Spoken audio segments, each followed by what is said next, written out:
Hey there, everybody. Thanks for joining me for another one-man review. Today I'll be taking a look at an anthology, X-Mag number 3 from Piao. I'm A, surprised that Piao is still doing their thing, and B, sad to find out that they're just stopping doing their thing.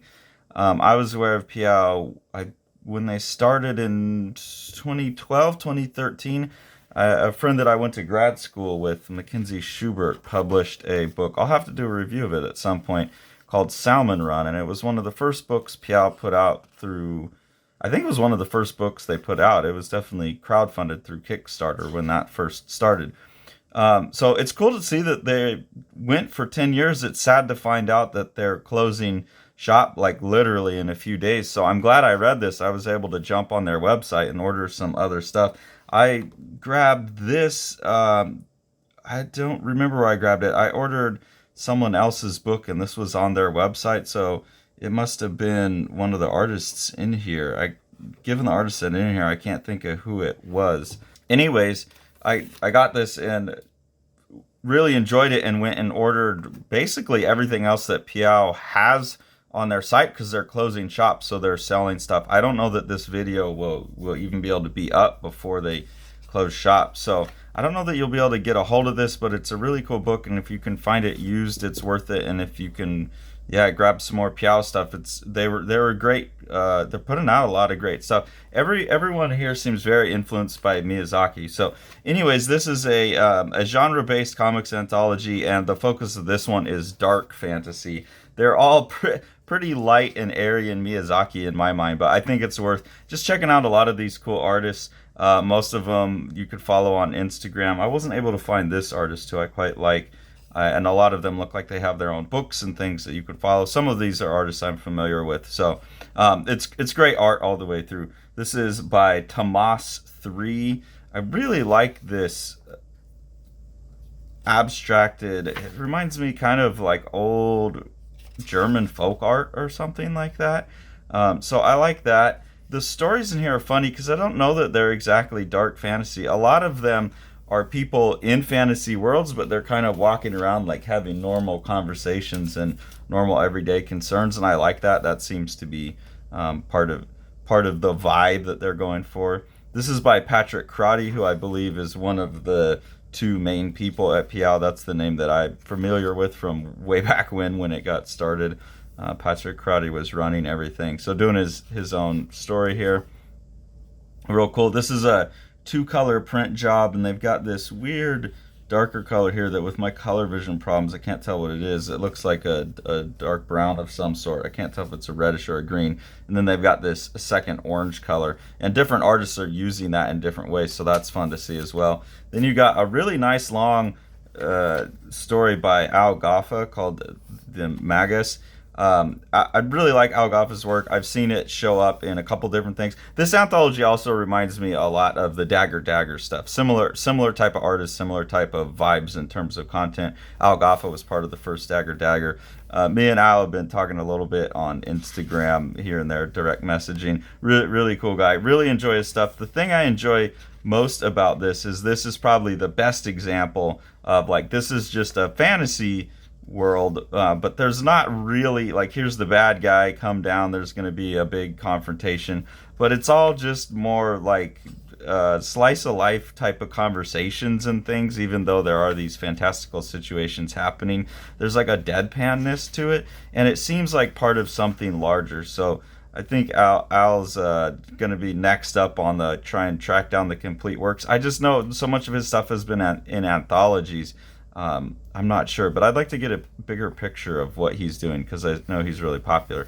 He's also doing some really fun stuff in terms of, I don't know if it's necessarily a formalism, but just some real good kind of funny storytelling. Right here, this scene where this character like floats down, and you just see kind of his feet, and then the back of his calves, and then like his ass, and then the back of his head. I just find that scene very funny. It's a real good bit of storytelling in like comics animation. This is also really awesome because it's quite like international in flavor. You got artists from all over coming together, and I'll show you in the back. They kind of tell where everyone comes from, which is pretty cool.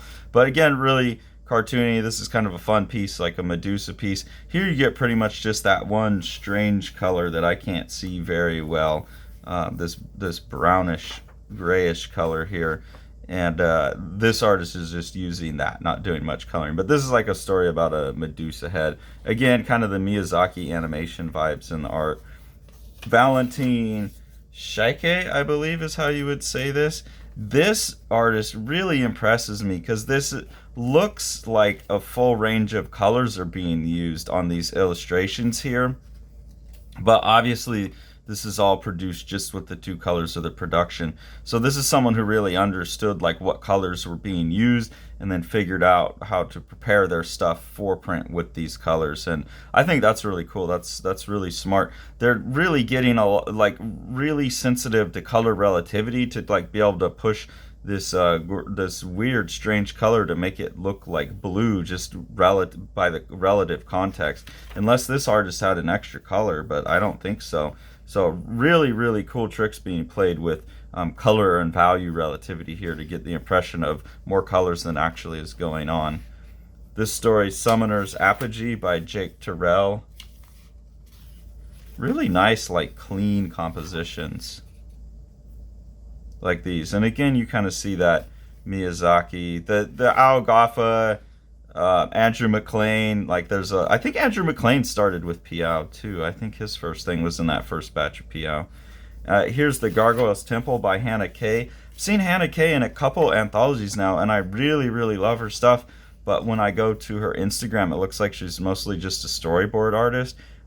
So again, this really like kind of clean, broken line Miyazaki vibes, animation training. Obviously, it's beautiful stuff. I love what she's doing. So I get it. Like the storyboards is where all the money comes from, and that's the career. But it's really cool to, I would love to see more comics. This one gets a little bit saucy in that she has a sexual attraction to a statue, let's say. And then right here, I really like, I don't know if you'll be able to see this bit of production, but using that second orange color over top of the strange brown color was able to hide a little curse word in there. So I really like that kind of stuff. I think I'm seeing more and more of that, and I've been thinking about it too, like how people can play with like ink on top of ink and create meaning and composition out of that. This one, An Arrow for the King by Linnea Sturt, is amazing. Linnea Sturt, someone I've seen on Instagram. I just ordered in buying stuff from Piau's closing. I just ordered one of Linnea's other books, and then a second book of Linnea's is out, unfortunately, at Piau. So I got to track that down somewhere else. But just this amazing combination of kind of like Moebius and Miyazaki in the art with a little bit of Otomo in there. It's just really, really gorgeous art. I've seen color work as well that's astonishing. So this is an artist I think that's operating at the highest levels, and if they continue to do comics, should have a pretty major impact. I mean, there's obvious too much indebtedness to Moebius and some other artists, I think, to have that level of impact. But if this is an artist that keeps pushing down their own path, that's the kind of impact they could have. I really, really believe in how powerful this artist could be. It has that sense of like tapping into the collective unconscious or something. And then this is Boiling Point by Jeff Chateau. And this one is just kind of a funny, like Fantasia, Mickey Mouse, Wizard's Apprentice, where you get these anthropomorphic furnitures and pots running around and doing something. So I would say every story in here is an enjoyable story. The artwork for every piece is enjoyable and amazing.